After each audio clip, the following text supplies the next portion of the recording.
development, part of the CMO challenge is what we are all committing to do on college campuses, and that's really important. I think a lot of it is also what we commit to doing within our own organizations. The way I like to think about training and development is not an event, it's actually a way of being.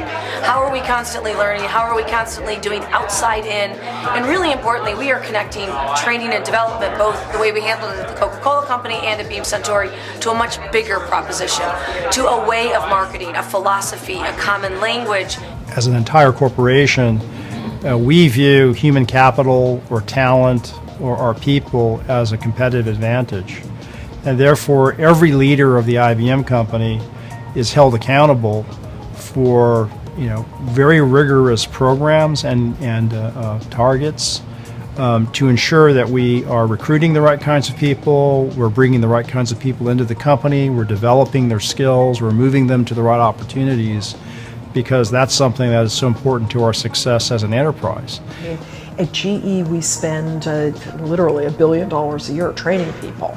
Now, that's more than marketing, that's training on all aspects of leadership, but a piece of that is functional and a piece of that is sort of general leadership. I talk to the team a lot about, one, the need for them to continue to educate themselves. The company isn't going to do this for them, and the best people will stay curious and stay educated on their own because it's changing all the time.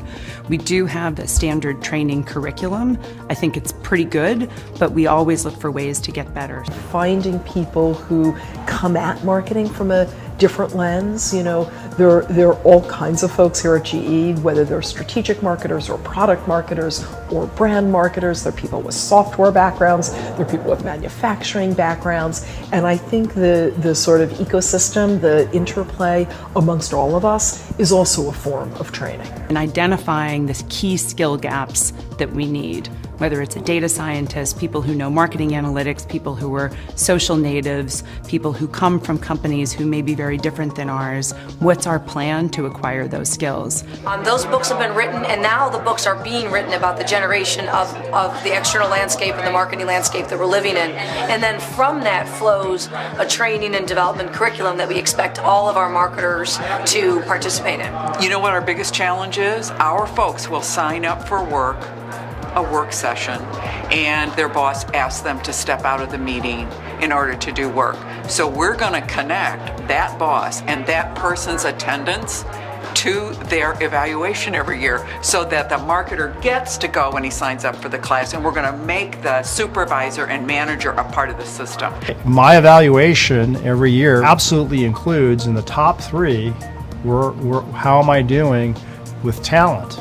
At every level. I take it very seriously as a result of that, as every one of my colleagues does.